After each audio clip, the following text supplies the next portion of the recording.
Get it together. So with the holidays rolling around, we are already being bombarded with holiday music and videos and shopping, everything on the internet that has to do with anything holidays since like October. And of course, this means guest appearances from your favorite Christmas characters and holiday characters. Of course, you got Santa, you got your elves, you got your snowman and gingerbread cookie people and all this. Today, we're gonna talk about one of the lesser known holiday characters. A bit more underground, if you will, because today, my friends, we're gonna be talking about the Krampus. Just who is the Krampus? Is he a friend of good old Saint Nick? Do they hang out on the weekends and they're like, yo, what's up, dog? You checking your list? Oh yeah, I'm checking my list too. That's cool. I'll hit you up later. Or is Krampus the arch nemesis of Santa, always trying to destroy Christmas for the children every year? Personally, I want to know just a little bit more about the legend behind the Krampus, the folklore that is Krampsgiving. Is that a thing? Krampsgiving should be a thing. Hashtag Krampsgiving. And of course, I start to fall down the rabbit hole on the internet and start looking into just what is the Krampus? Please welcome the Krampus. Let's get him in here. It was Krampus. Krampus! And the Krampus is like one of the most extra holiday characters ever. He's like half man, half goat, and half demon. That's a lot of halves. This dude is 1.3 people already. Like if you got in a fight with Krampus, you're already like outnumbered. You know, you out there, you're like, oh man, he brought one third person. What am I gonna do about it? Like if you see Krampus at the gym, he's just like stacking on 45s and he's like just staring at you the whole time. He's like, what's up, dog? What you wanna do? Come at me, bro. We ain't gotta wait for the holidays. Like Krampus is just extra. Now, in some of the folklore, we hear that Krampus is actually friends with Santa Claus and that they tag team this stuff together. Like they'll roll out on Christmas Eve and Santa's like, all right, checking the list. All the good kids, I'm gonna drop them off a present. And then Krampus is like, all the bad kids, there's a little bit of coal right there. And then Krampus comes in, he's just helping out. He's just really trying to help the parents of the world by whooping that ass a little bit when the kids get out of line. That's all Krampus is really trying to do in some of the legends. Some of them look kind of wild. Oh, come on.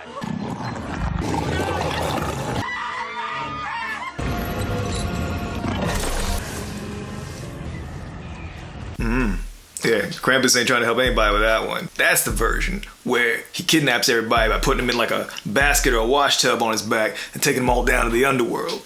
And you know what kind of craziness happens in the underworld. I bring you a dear sweet man, Mr. Henry Winkler, covered in bees. It's always bees.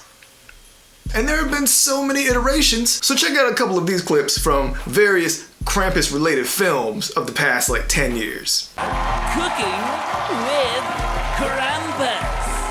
It looks like we have everything we need except for the main ingredient, of course. Kelly, do you have it? This is my assistant, Kelly. Krampus, stop. You are not going to cook a baby. Of course not. I wouldn't dream of it. Kelly's just bringing the tofu. See? Kelly simply brought her baby to work. She's a working mother. Do you have a problem with working moms? No! You've been bad. Now he's here. He will put you in his sack. Krampus. I knew St. Nicholas was not coming this year. I could only listen as they dragged my family into the underworld, knowing that I would be next.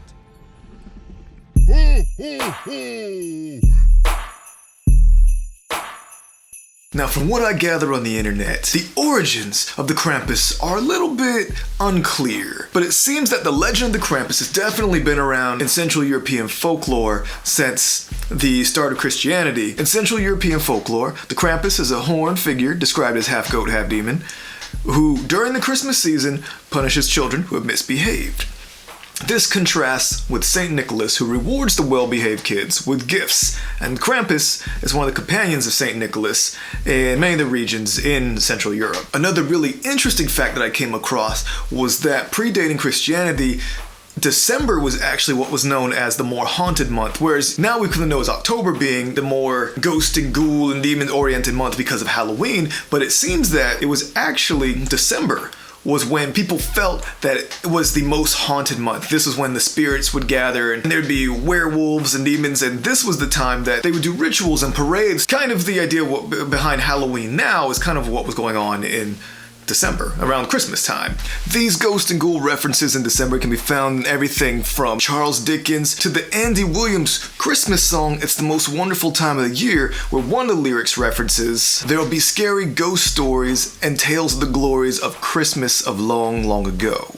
Christmas ghosts, y'all. German culture, St. Nicholas Day is celebrated on December 6th, and in the preceding night, children leave out shoes and boots. St. Nick fills them with gifts. Or the night before is also known as Krampus night. So the Krampus finds and punishes the wicked children of the world. According to some of the lore, Krampus would drag these kids to the underworld, but in a lot of the illustrations you see, Krampus is carrying around a group of like birch sticks, which he pretty much just goes around spanks everybody who did something bad. On the one side, you've got the scary evil demon of Christmas who drags people to the underworld. On the other side, you got the shadow of Saint Nick, who just sort of spanks kids they get out of line and doesn't give naughty kids toys. Now I found another character who actually predates Krampus and Saint Nick, known as Perchta. Now there are a few iterations of Perchta as well, so it's a little bit trickier to find origins on Perchta, but it seems Perchta was actually known as the winter goddess, who she was a witch. Krampus. Isn't it just like a man to steal the witch woman's credit? God. The legend of Perchta was that she was actually kind of a combination of the two. She was both Saint Nick and Krampus in one person. Depending on whether kids had been naughty or nice for the year would depend on which version of Perchta they saw. There was the version that appeared in the white dress, elegant snow queen who would leave silver in their shoes. Then on the other side, there was Perchta the witch. And I think hers was a little more harsh though. Perchta would then eat the kids or replace their guts with like hay and stuff. That's a little more, that's that demon Krampus stuff. It's a little crazy. Thank you for taking this journey with me through the internet as I begin to educate myself on the folklore of the Krampus, of Perchta, and of the haunted December. I know that we have a few subscribers in Europe, and I would love it if y'all could share your knowledge and stories of the Krampus, Perchta, Krampuslauf, and the winter solstice rituals. Leave your comments below and be sure to subscribe because 'tis the season, y'all.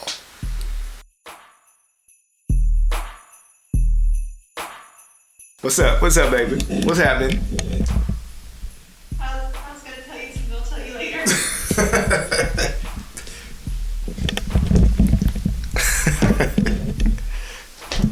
But the Krampus, though.